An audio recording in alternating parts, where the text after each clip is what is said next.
This week on Inside Olympia, nearly 55 years after passage of the Public Disclosure Act, how transparent is Washington state government? And where are the current battle lines between open government advocates and elected officials? On the program, for the full hour, former Seattle Times executive editor and current president of the Washington Coalition for Open Government, Mike Fancher. From the TVW studio, it's Inside Olympia with host Austin Jenkins. Welcome to Inside Olympia. More than 50 years ago, Washington voters approved an open government ballot measure that established the Public Records Act and led to the creation of the Public Disclosure Commission.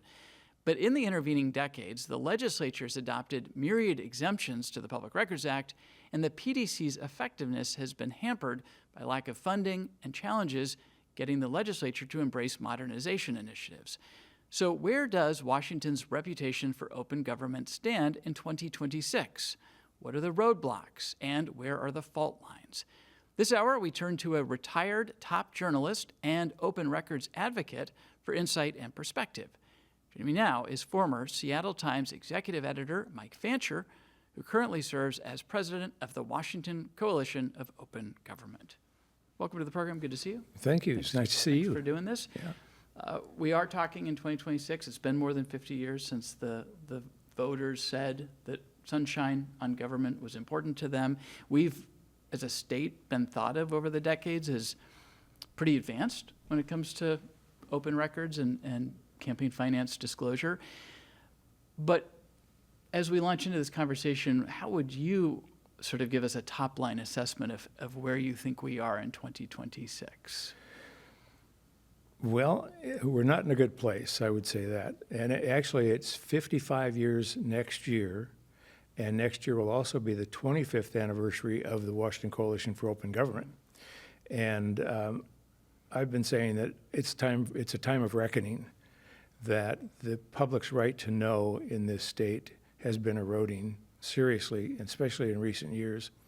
And what we need right now is a broad-based movement on behalf of open government. The Washington Coalition for Open Government intends to be one of the catalysts for that, but it's absolutely essential. If the people are going to preserve the right to know that they passed as an initiative in 1972, it's time to stand up and be counted. By the way, in that citizens initiative, there were three components. One was open public records, one was public meetings, open public meetings, and then the third was the PDC. The coalition that I work with, Coalition for Open Government, basically works just on the open records, open meetings portion of that. But I like to read this one statement that was a preamble to the open records law. It says, "The people of this state do not yield their sovereignty to the agencies that serve them.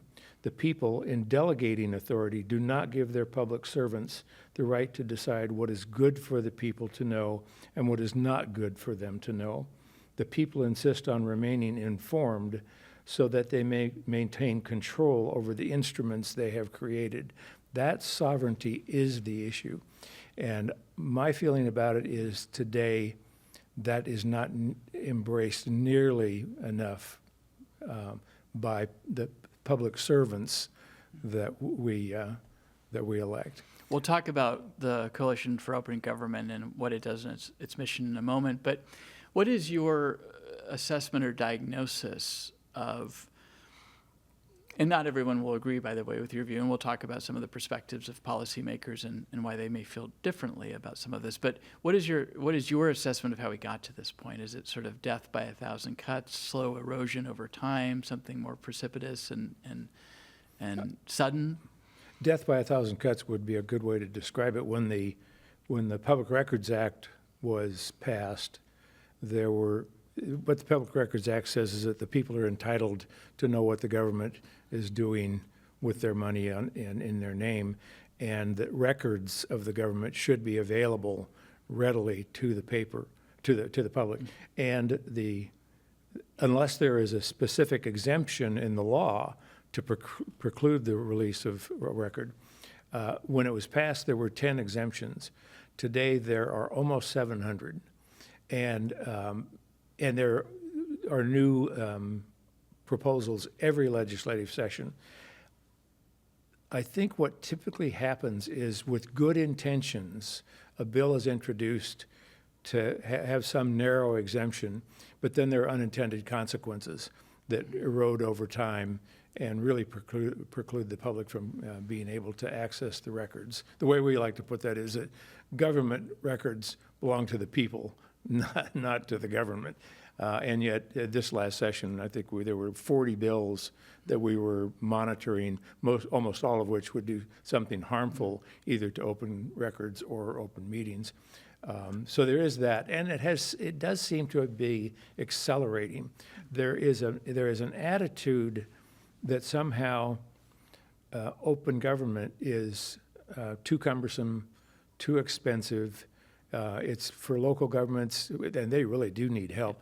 It's an unfunded mandate, and so there really we need to re-embrace this notion that the public should have access to what the government is doing. And probably a few years ago we did a little report that you're right to know. This was 2004, specifically on the Public Records Act, and we said that there were several reasons for this erosion, but the primary one was that the state legislature undermines the Public Records Act, certainly through those exemptions, but in other ways, notably in trying to exempt themselves from this kind of scrutiny. We find that very frustrating because, people who go into public service go in with good intentions, but over time, it's like, what we do is so important, we dare not let the public in on it. Well, we'll talk about the legislative branch and exemptions specific to them in a little bit here. One thought I have is to sort of stick with this idea of the motivations for some of the exemptions, especially the more recent ones, and kind of the two coins of the realm, or two sides of that coin. One is that we are in these hyper polarized times when increasingly public officials, people in law enforcement, judges are being threatened, they're being doxxed, their families are being threatened. And so there's heightened sensitivity, I think, around the safety of people who are in public life. And my sense is that to some extent, some of the exemptions are motivated by that. Let's protect people who are sort of more exposed than the everyday person. And then the flip side of that ledger is, okay, now you're making it harder for reporters, for instance, to hold law enforcement accountable by finding out information about them. So how does the Washington Coalition of Open Government, how do you, as somebody who is a retired journalist, think about that tension point? It certainly is a tension, but again, the problem is, with good intentions, they introduce a piece of legislation that can have unintended consequences. What the law has said is, when you're going to have an exemption, it should be as narrow as possible. And what I always come back to in conversations, and we try to work actively with citizens groups and office holders, what I try to come back to is this notion of, what's the problem you're trying to solve? And is this the best way to solve it without eroding the public's access to government? I would point out that the Coalition for Open Government is a nonpartisan group.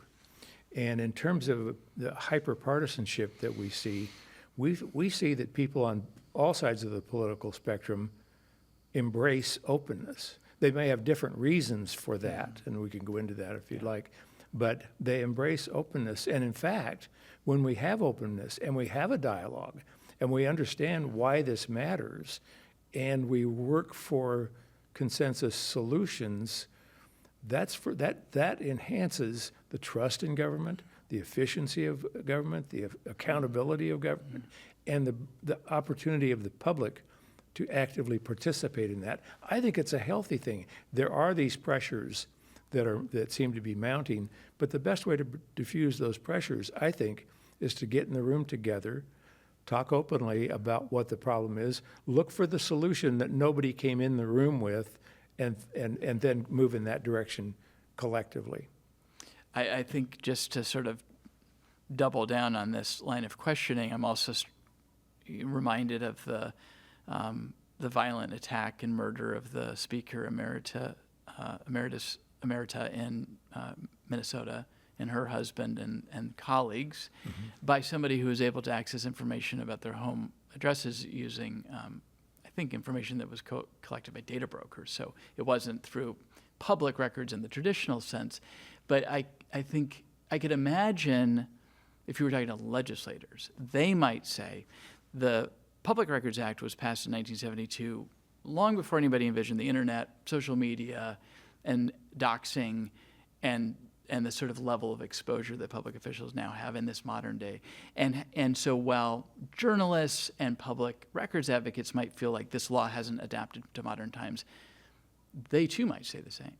And I know you just said, well, the way we get to figure this out is we need to get in a room together. But can you speak a little bit to the idea that a law from the 1970s might not be exactly applicable in 2026 because of how technology's changed? I think I can, but I remember as a young reporter at the Kansas City Star writing a story about a state senator who didn't live in the district that he represented, and there are issues of that sort. You would only know that if you knew their address. If you knew their address. The other thing is, if somebody wants to know your But the address, difference was you could get that information.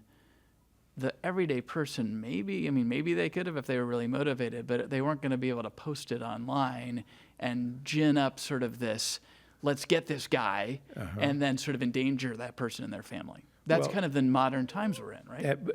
And that's part of the reason why just taking one narrow exemption from disclosure by, say, the legislature about a representative's address doesn't foreclose all the other ways that legislator can be found.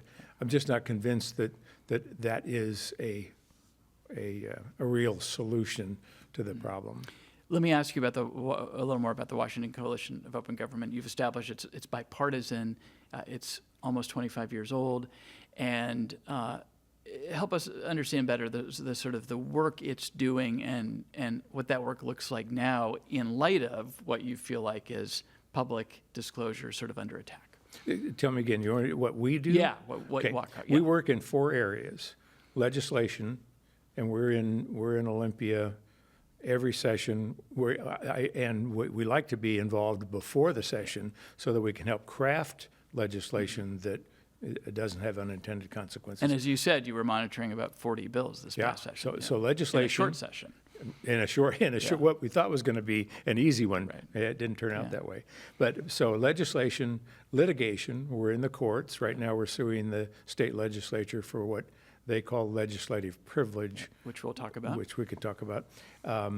Education, which is helping the public understand what are its rights and how to efficiently use the records or the meetings in a productive way. And then recognition, where we try to celebrate the things that are working and the people that are making good things happen.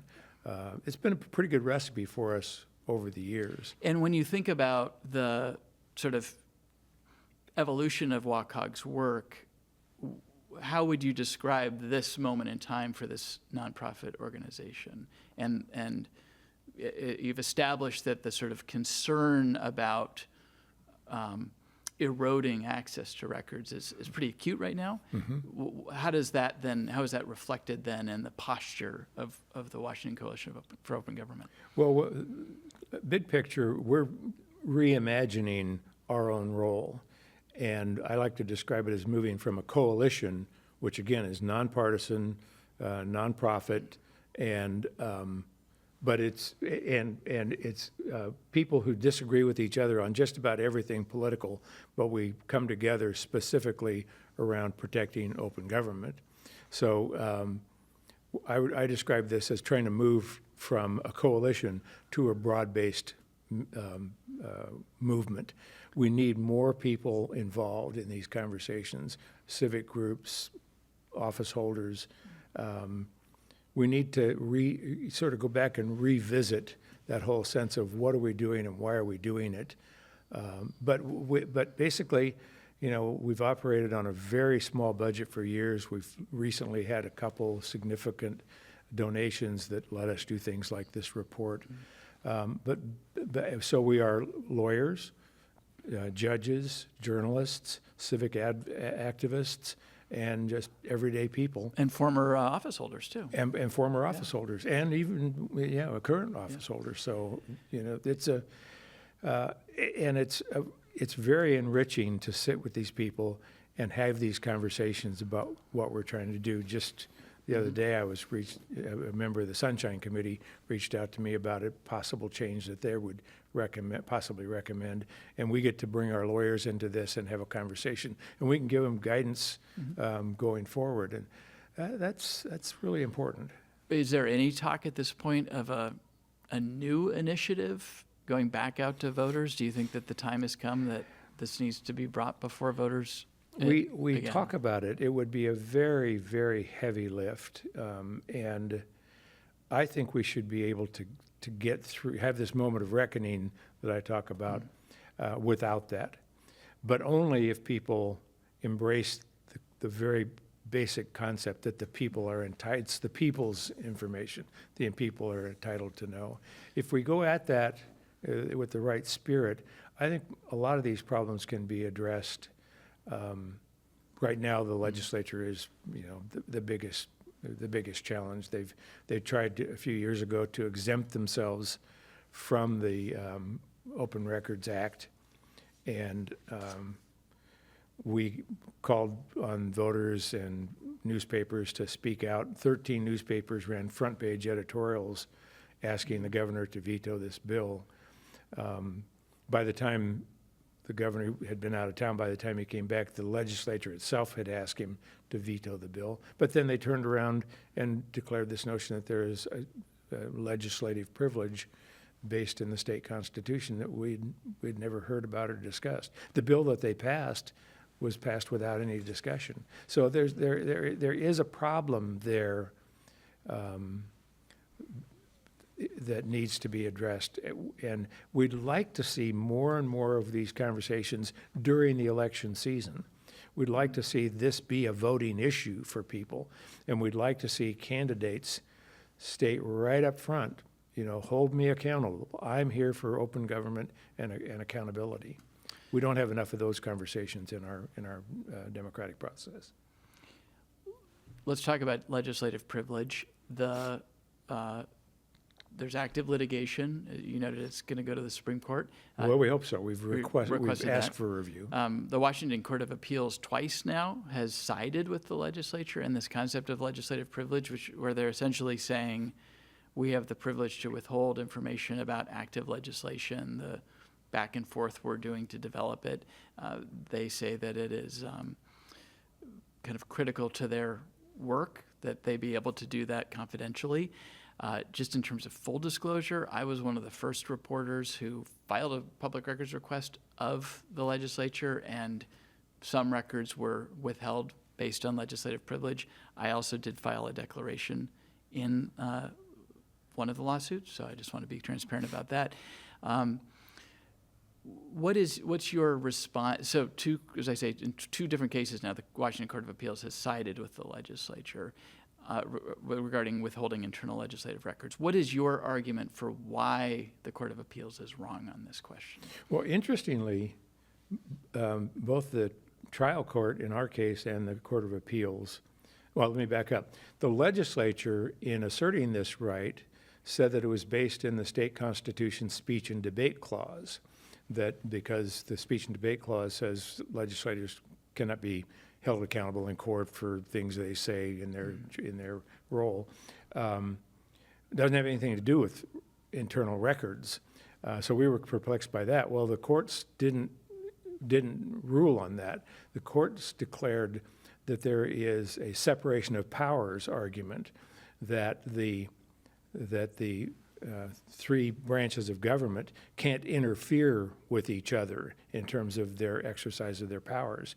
And so a few years ago, the Supreme Court said the executive branch has an executive privilege to withhold information of this sort. And then they said, therefore, the legislature as well, legislators as well, should have this exemption. Which they can waive themselves. That's which the governor, Inslee, in fact, did do. He He did. pledged that he would not invoke that privilege, and he did not. Yeah. We've asked legislators to take a similar pledge. Fewer than 10 have taken our pledge so far, but we have, we're optimistic going forward. But this notion that we call it legislative secrecy because it's a privilege that they can withhold things. Well, a governor, if you're governor and you come to me and say, I'm working on something, and we talk to each other, and I can understand a governor's communication of that sort to help the governor form a position. And I think a legislative body having a similar conversation about legislation that they will adjudicate that the public is supposed to have access to and the opportunity to participate in, I think it's just a dramatically different reality. They will say, and just to be clear, it was my understanding that the courts ruled in favor of legislative privilege using a clause in the Constitution that protects freedom of debate. Is that not the case? My understanding is that they sidestepped that. Because basically saying that they shouldn't be interfering as a separate branch of government in the activities of the legislative branch? Well, that was true, but it was in terms of the separation of powers, not the constitutional speech and debate. What about the argument that I can imagine legislators would make, which is you will see the sort of proof will be in the pudding. You will see the final product. You will see us debate. We will discuss it in open committees. We will debate it on the floor. There will be votes. It's a pretty public process. To an extent. The problem is that with these communications that we're talking about, these internal communications, we never see that. That doesn't necessarily come up in the debate. That's resolved before they get to the floor to have their public discussion. The public wants to know what went into this pudding. What deals were cut. How many cooks were in the kitchen? How many cooks were in the kitchen? What happened in the back room? Exactly. So I think that there's that would be of concern to the public. And frankly, I don't understand why they feel like they have to operate in secret. They're a legislative body. They should, if you want the trust of the public, let the public see the pudding be made.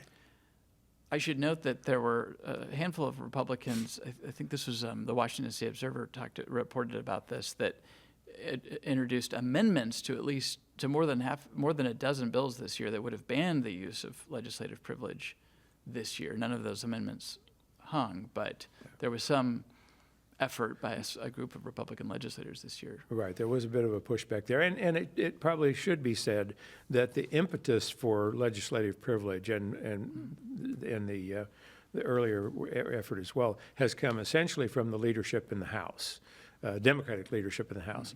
The Senate didn't seem to be nearly as bought into this as the House was, and the Republicans clearly are at least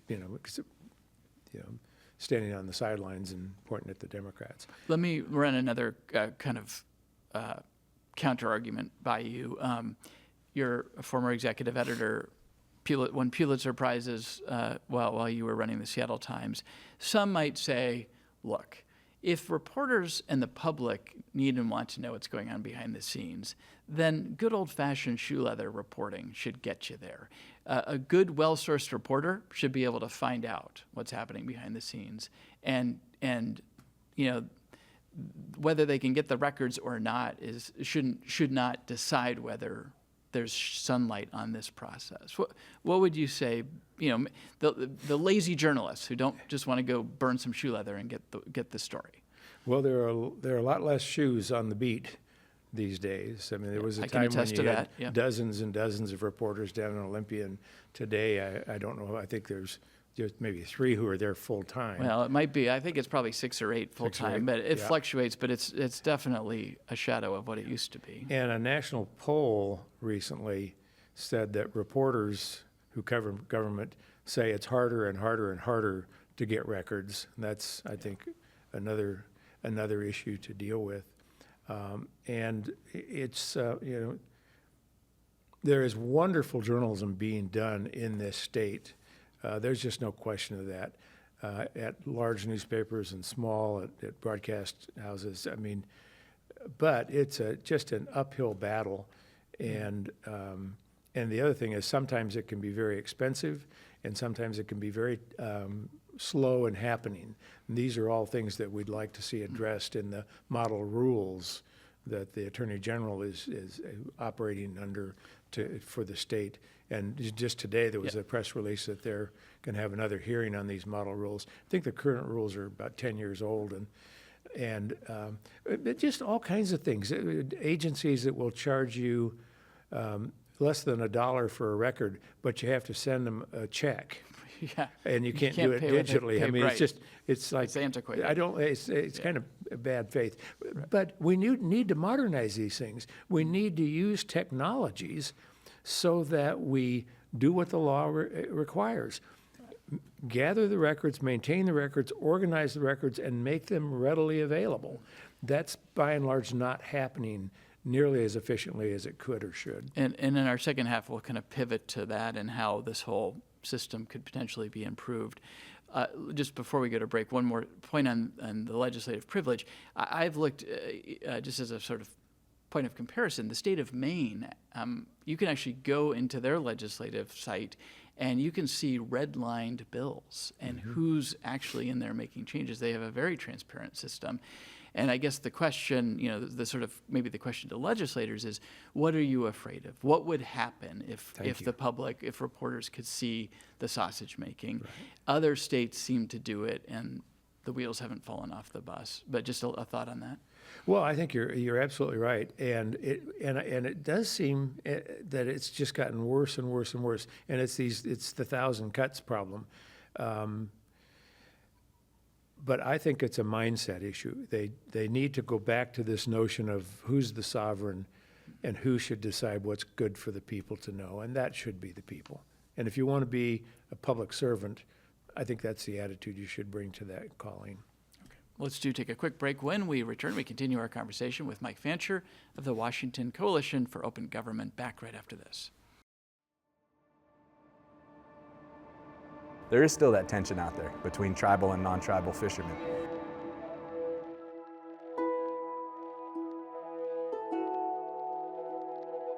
Some people still look at us like we're artifacts or like we're only seen in museums, but no. We have a seat at the table 50 years later now, and then where do we go from here?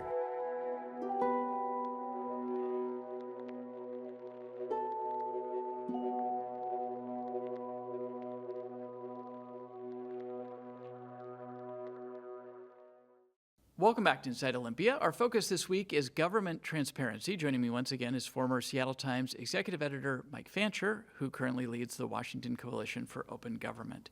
Let's talk a little bit about this past session, put some meat on the bones here in terms of examples of the kind of legislation that's coming forward.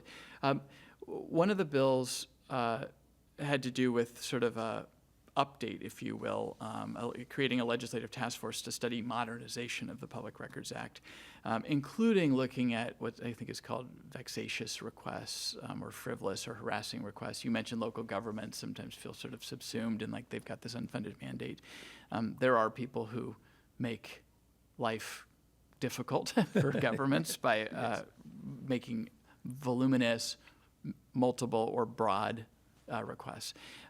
This bill did not pass. It stalled, I guess, after there were committee revisions that narrowed its scope. But where does WCOG stand on the idea of creating some task force to look at modernization? Does that warm your heart or chill your bones? Well, it warmed our heart until we read the bill. Okay. We were asked, would we participate in a task force to modernize the PRA? And we said, heck yes, we will. We'd be delighted to. Then we read the bill, and the legislative language basically told us that this was not trying to modernize it. It was, in fact, to deal with closing off access, and that the net effect, because of the way it was teed up, the net effect would be less access, not more, which was really disappointing because here we had said we'd participate and then had to testify against it. And I know the sponsor was a little surprised when I showed up to testify against it, since I'd said we'd be happy to participate. But I think the modernization ought to have as its goal making it easier, more efficient, less expensive to actually let citizens get the records more timely that they're entitled to have. And I'm hoping that we can do that going forward. I think that would be very healthy for the public. On the flip side of that ledger, though, should it also focus on how to reduce the burden on governments? Not if reducing the burden is to declare that you're a vexatious requester and I'm not, or your motives are pure in asking for these records and mine aren't. The whole point here is that the government really isn't entitled to ask me why I want these records. Who am I? Why do I want these records? What am I going to do with them? The number of cases that have led to lawsuits and big penalties, very small. We've researched that. They're painful when they happen. We think that there are ways to prevent that or lessen it, but it's more on the side of the governments and not withholding records that clearly ought to be given, not bringing suit against a requester. A lot of this is of their own, in my judgment, is of their own making. Because I think from government's perspective, sometimes we're inundated and we think that these are sort of frivolous or nuisance requests, but also sometimes being used as a pretext just to catch us in a violation, sue us, and get a monetary return. Well, then don't step into that trap. If you think that's what's happening, don't call your lawyers and say fight this to the death. Because you're probably going to lose, and by then you're going to have to pay a pretty big price tag. We like to point out that the late Frank Chopp, who did take our pledge against the legislative privilege, spoke at we gave him an award at our awards banquet a year ago, and he died just days after that. But he said that he had twice, I think, been declared a vexatious nuisance requester by the city of Seattle. So, who you're going to call frivolous and who you're going to call noble. It's kind of in the eye of the beholder. But do you have some sympathy, especially for smaller local governments that are cash-strapped, and these requests can take a lot of staff time because the records have to be reviewed. There are areas that have to be redacted often. You can't just hand stuff over without some review. And maybe if we didn't have 700 exemptions, that might be a little easier to do. Also, working cooperatively, this is why we want to train the public in how to effectively and efficiently get the information you're entitled to, but also better training of the government officials themselves. In our report, one of our findings as to why the public was losing its right to know was that the training is not very good and often is wrong. Now, we have a new Attorney General, and he's coming at this with fresh eyes. We're hopeful that maybe from there we can get some support. But the state should help the local officials with training, with systems, with portals, so that it's faster and easier for them to capture a record and then have it and make it available. I wonder, but that's not the conversation they want to have when they want to say it's because of the requesters. The problem isn't the requesters. The problem is that the system, by and large, is broken. Let's figure out what that brokenness is, and let's fix it. It seems like, given technology, that there's opportunities to put a lot more information out there already. Just put it on the internet and make it available, on the government sites. Yeah. And then, secondly, I just am curious if you have any thoughts about whether AI is going to help, because it would seem as though you could potentially deploy AI to find records and at least do the initial effort to redact, and then have a human check the work. I think there's some possibilities there. Obviously, you have to build in all kinds of safeguards, but and you want the public to know when it's dealing with AI, not with a human being. But those are the kinds of conversations we should be having. I mean, my gosh, we're Seattle. We know technology. We did a technology conference a couple of years ago, and I would say that the records officers that we had in this conversation and the technologists we had in this conversation were excited to work together. To try to figure this, to to kind of try to solve figure this this problem. out. It's, Yeah. it's a kind But of it's gonna compelling take problem. it's going to take some leadership for that to happen. Let's hope that Nick Brown, the new AG, he's got a new transparency officer, Morgan Damrow. Let's hope that that's the kind of things they work on. But this announcement today of these new model rules, and there's going to be a public hearing, that we've not seen that before. We'd get people in at the front end of these conversations, not just invite them to a reaction session later. And if we have time, I'm going to ask you a little bit more about this, that announcement that just came out this week. But let me go back to the 600 exemptions, and which you said is part of the reason why it takes a long time to fulfill these records. We do have a tax preference review process in this state to look at tax preferences that maybe have,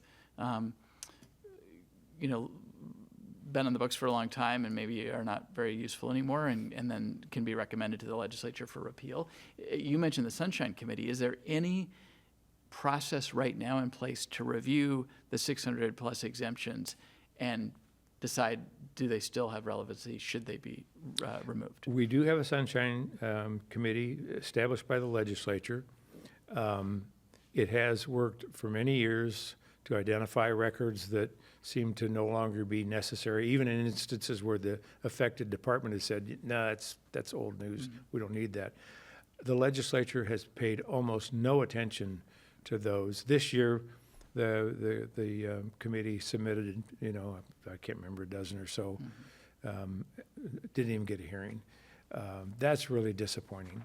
In fact, the committee hasn't even been able to have a forum for its meetings. Or a quorum to get all the people, to get all of the. Yeah, to What's to going do on these there? Are people deliberations. boycotting, or are they just not showing up? I think it's indifference. I think they just don't see this as a high enough priority. There was also a bill that did pass, and I mentioned the climate that we're in, but let me get more specific. It also seems as though there's, in this state, a very democratic state, a response to the Trump administration's policy, efforts to protect marginalized communities, immigrants in particular, and others, maybe transgender individuals. So for example, a bill did pass to restrict the release of certain voter registration data that has heretofore been available. That seems very much in response to potential Trump administration efforts to get information. You could see why Democrats might want to pass a law like that. What is the Coalition for Open Government? What do open government advocates say in response when the Democrats say, we have reason for doing this? Privacy, ICE, all of these issues suddenly become a surge for less disclosure. Again, it comes back to what's the problem. We don't see any history that ICE has used public records to identify people. So we're solving a problem that may or may not exist out of fear and concern. And again, the solution becomes, in addition to ICE, which isn't asking for the records, people who are asking for the records and should be entitled to the records don't have access to them. But the Trump administration has tried to get voter information from vote-by-mail states like Washington and Oregon. Yeah. And how they would use that information, what they would do with it, has caused alarm among Democrats and voters. So if not restricting what folks can get legally, and if lawmakers have an interest in doing something to protect either what they view as sensitive information or communities they think are particularly vulnerable, what other tools are in the toolbox if they want to do something? Well, that's where I say we want to have that conversation before the session, bring in our experts who understand. I mean, I'm not a lawyer, but our lawyers tell us there are a lot of ways under the law that agencies could withhold records, but they don't know that.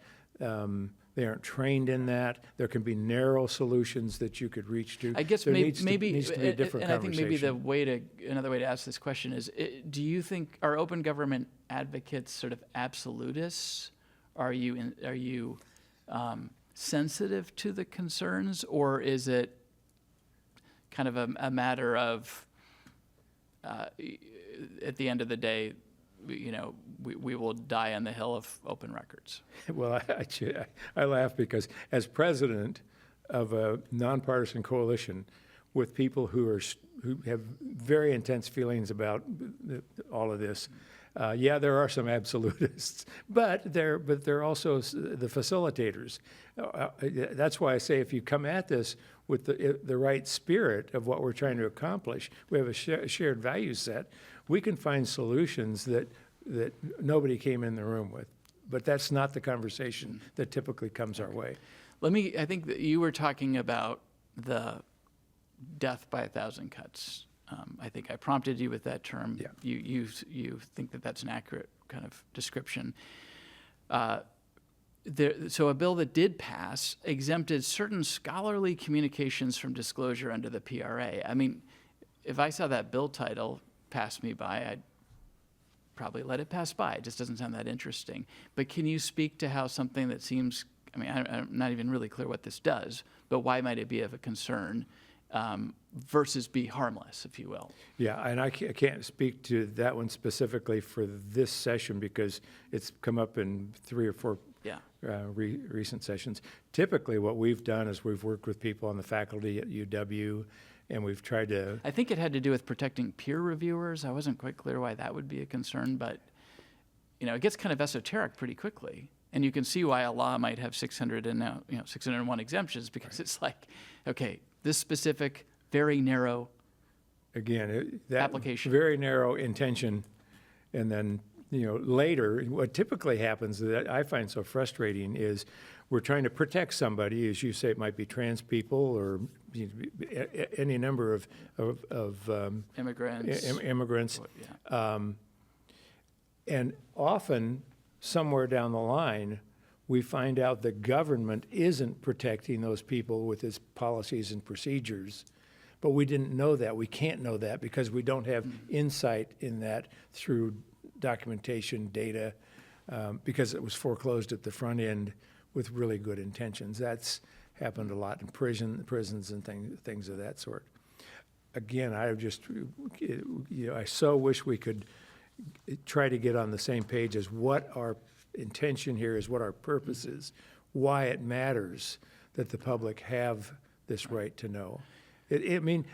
Democracy does not exist without public participation and engagement, and we want to encourage people to be civically engaged. It's also for their personal lives, but we're also talking at a time when a sort of another overlay is trust in government, journalism, institutions in general is quite low. I suppose you could, what would you say about, if you were making a case to policymakers who were resistant to some of this open record stuff, what would you say about how transparency and sunlight on government is connected to trust in government? Well, let me take a journalist perspective on this. After I retired from the Seattle Times, I went to the University of Missouri to study journalism ethics in the 21st century in the digital world.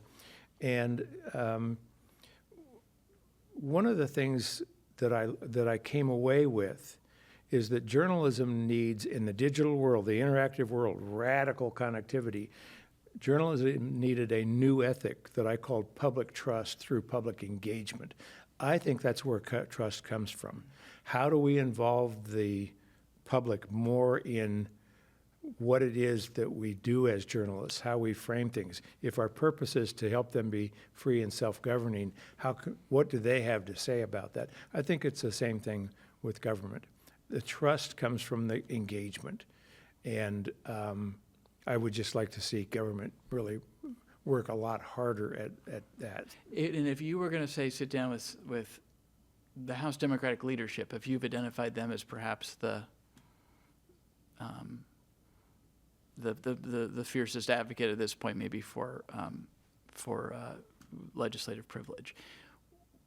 What would be your strongest case to them of why it's not just good for the public, but actually good for them as office holders to lean into transparency, to back off of something like legislative privilege? Because they obviously feel strongly that they feel they need this tool. Mm-hmm. What would you say to them to try to convince them otherwise? I think I would go back to the words public servant. The people do not yield their sovereignty in delegating the authority. That public servant is what you are as a public official. And I think that needs to be the spirit that you bring to this. But do you think that you could make the case to them that it actually would help them more than it would hinder them if they were to give sort of carte blanche access to their internal deliberations?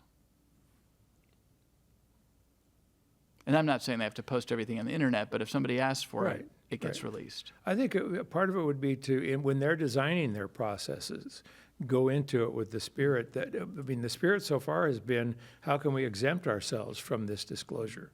And they've reached decisions about that, as in the case of 2018 with the bill they passed, with no public debate. Right. That's not the way to do it. But would you say in an era of low trust in government that this is a way to build back some trust, or that this is a way to acknowledge the trust is already low and that it might require extra effort to be transparent to start to? I think definitely so, and so we'll, our attitude, for example, was that when Nick Brown was elected as Attorney General, we reached out. We want to cooperate. We want to help wherever we can, and now we still have a responsibility to hold him and his office accountable if they come up short. But the desire, as I say, we can't just be seen as scolds. We have to be there to help with solutions. I started to mention before, we created an award recently called the Falconer Award, the Shine the Light Award.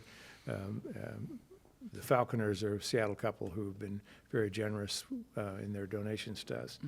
This is an award that celebrates, we'd rather it not be a media award, but a public award, celebrates people who use records laws and the search for records to bring to light real life solutions, things that really help people in their daily lives and show people this is how your life can be made better by having access to this kind of information. The first award that we gave out went to the Seattle Times for a mental hospital where families had no idea what happened to their relatives who had died there. Decades ago. Yes, that died there, were buried there. Right. And this was just a marvelous series that with KUOW they turned into a podcast kind of thing. And it's just, but to show people this is information that helps people in their daily lives. And in fact, most of the most passionate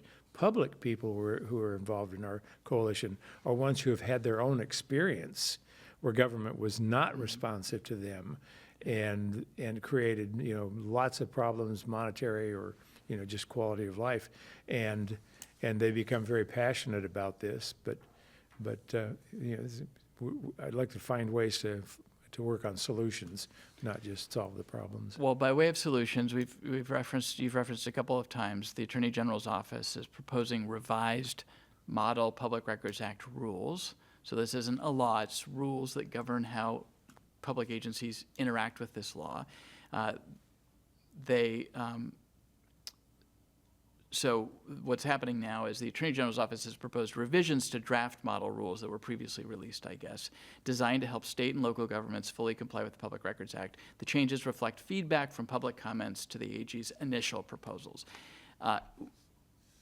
The efforts are around they say the essence of these model rules remains the same, and it's to encourage agencies to triage requests into simple and complex tracks. So there's sort of like a simple request comes in, this is more complex, have those separate out. Ensure that processing times are proportionate to the difficulty of each request. Provide records within their initial 5-day response where the request is for a single specific identifiable record, so turn those around quickly.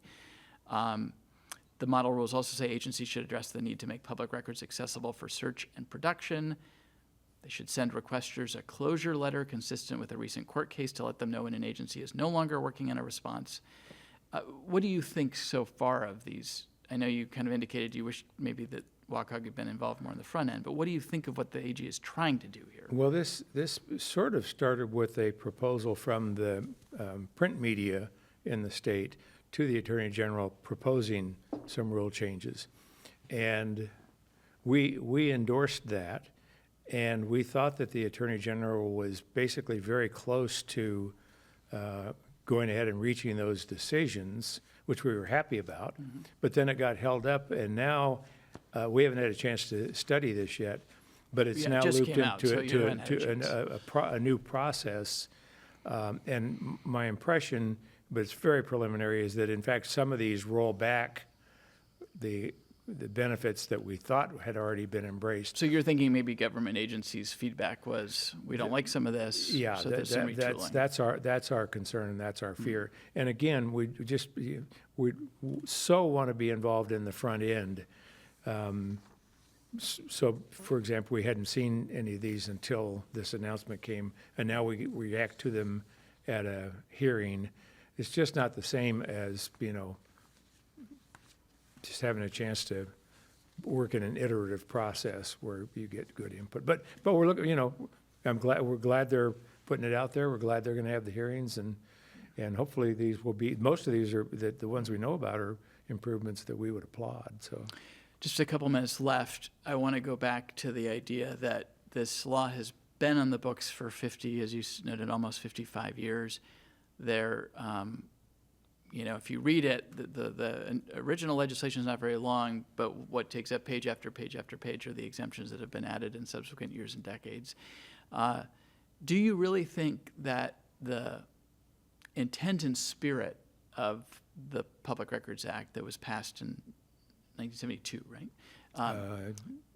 72, right. Can be kind of from the perspective of open records advocates be reclaimed by kind of efforts that to collaborative efforts versus essentially going back out to the public and saying we need a fresh start? I think so, and one reason is because, as I say, right now we're in erosion. We're losing ground. I like to say we win some battles, but we're still losing the war. People need to call time out and appreciate how bad things could be if we do lose this war, how much would be lost in terms of trust and accountability. So that's one reason why we're at this moment of reckoning. The other is, I think to try and help people understand what it means to them. We're starting to call our members champions because we need people who are going to be champions. We were so happy in this last legislative session that when we reached out to our constituency on a problem, the legislature heard from them. But we need to broaden our base. We need to have greater funding capacity. I mean, we need to build for the future so that we can help achieve these outcomes that we want to have. But I'm very hopeful. I think we can do that, and I think it's what the public wanted 55 years ago. I think it's what the public wants today. And if we talk in 5 years, what sort of yardage do you want to have made? What would you feel good about being able to report? I only laugh because we have an annual strategic retreat in the summertime. That is the question we're going to be addressing in our strategic retreat in July. But between now and then, we've got task forces that are working on this. We're also trying to do some networking nationally, so that we're seeing what problems might be coming our way and what solutions are out there that we don't know about. But no, I thank you for the question, and have me back on after our retreat, and maybe I'll be able to answer that. So, fair enough. It's a great way to ask a question. Mike Fancher, the president of the Washington Coalition for Open Government, former executive editor of the Seattle Times. Thanks for coming in for the conversation. Thank you. Appreciate it very much. Thank you for watching Inside Olympia. We will see you again next week.